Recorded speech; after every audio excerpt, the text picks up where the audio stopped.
Bonjour Xavier Rago. Bonjour. Vous avez été invité à réfléchir à la question quelle France dans 10 ans par les économiques de Turgot. Alors la première question qu'on a envie de vous poser, c'est quelle croissance dans 10 ans et qu'est-ce que peut faire l'État pour assurer cette croissance? Alors, pour penser la croissance de la France dans les 10 prochaines années, je pense qu'il faut voir les choses assez lucidement pour appréhender à la fois notre potentiel de croissance réelle, mais aussi bien les difficultés qu'on aura à résoudre dans les 10 ans à venir. Et ces difficultés, on ne va pas se mentir, il y en a au moins trois, qui est la capacité de la France et des autres pays européens à résoudre le problème de la divergence européenne, de repenser un modèle de croissance directement européen. La croissance de la France ne pourra se penser qu'au niveau européen. Nous avons cru, en faisant l'euro peut-être un peu trop tôt, que l'approfondissement du marché commun, l'extension des règles de la concurrence, les règles fiscales et une banque centrale totalement indépendante, voilà les trois ingrédients qui nous feraient croître, qui nous feraient converger au niveau européen et qui amèneraient tous les pays, notamment la Grèce, à converger vers la moyenne européenne. C'est tout le contraire qui s'est passé. Jamais les pays n'ont autant divergé que ce qu'on a vu dans les 10 dernières années.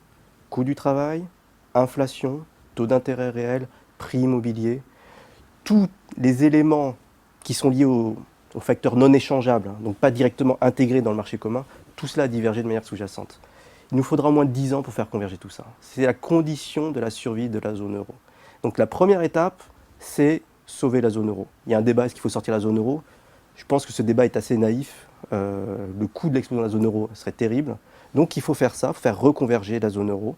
Et le rôle de l'État dans les 10 ans à venir sera de préserver nos modèles sociaux, nos valeurs européennes, et de permettre de reconverger là où les forces de marché nous ont entraîné une divergence.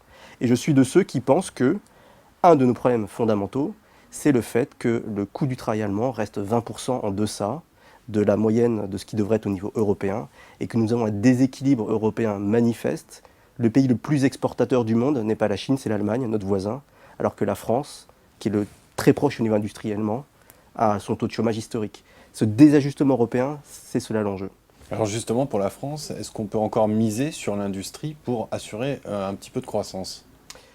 On sera obligé. L'industrie sera toujours présente. Alors, je pense qu'il faut penser un petit peu plus largement le secteur des biens échangeables. C'est-à-dire, qu'est-ce qu'on est capable d'exporter?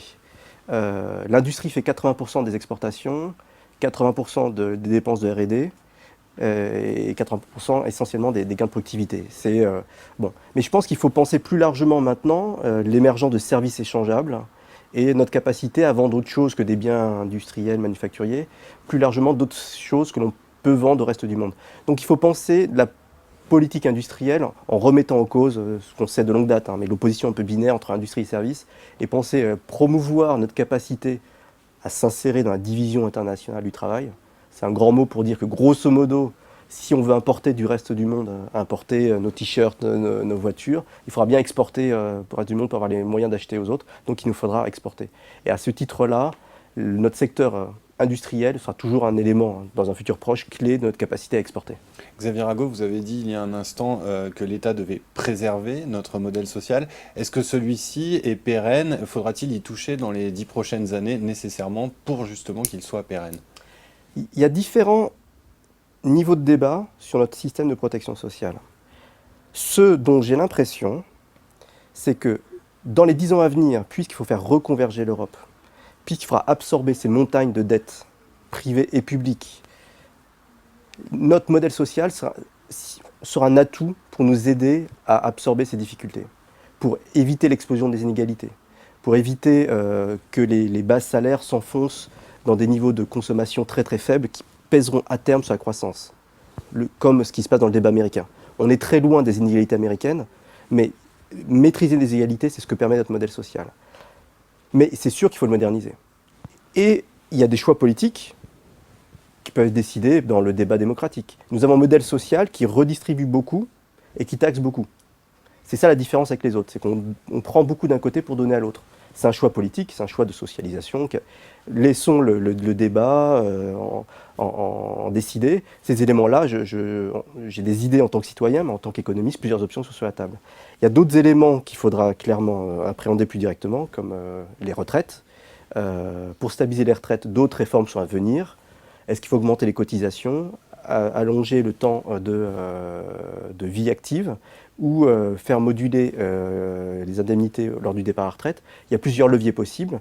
Encore une fois, il faut mettre les options sur la table et voir ce que notre modèle social, notre expression démocratique choisit comme levier pour équilibrer le système de retraite, mais il faudra l'équilibrer. C'est une certitude. Pour raisonner jusqu'en 2025, est-ce qu'il faut prendre en compte cette hypothèse de stagnation séculaire, de croissance molle sur longue période qui est en train de faire son chemin dans le débat économique? Tout à fait. Alors, sur ce point-là, je ferai deux remarques. Je pense qu'au niveau européen, on appelle stagnation séculaire le résultat de quelques grosses bêtises qu'on avait au niveau européen. C'est-à-dire qu'on a mal géré la consolidation fiscale, ce qui fait que la croissance ralentit depuis maintenant plusieurs années. On est en 2014, la crise a commencé maintenant 7 ans. Donc on est en phase de crise, mais c'est lié, je pense, à certaines erreurs macroéconomiques.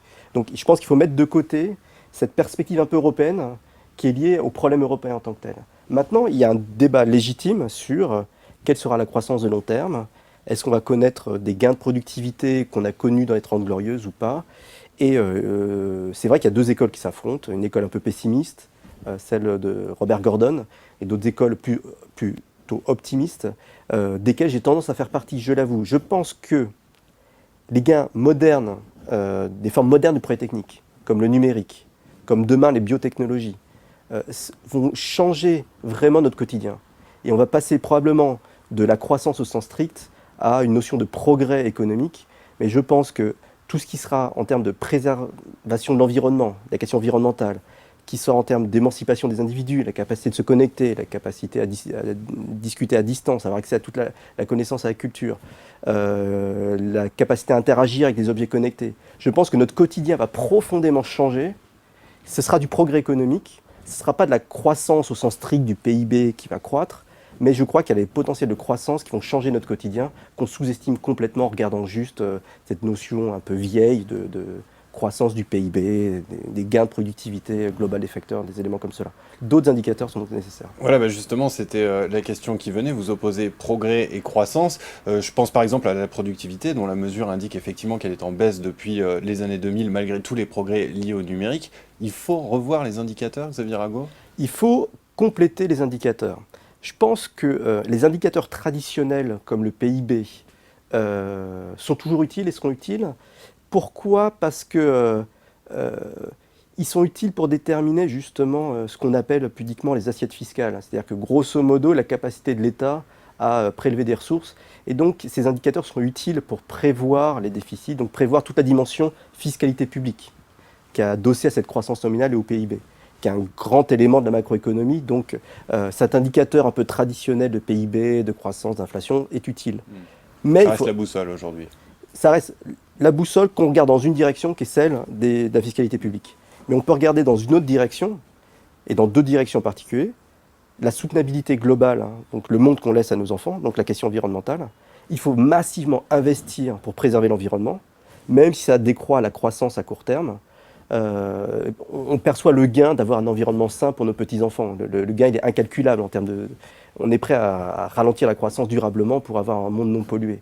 Donc, premier regard pour nos petits-enfants, nos arrière-petits-enfants, quel monde on va leur laisser.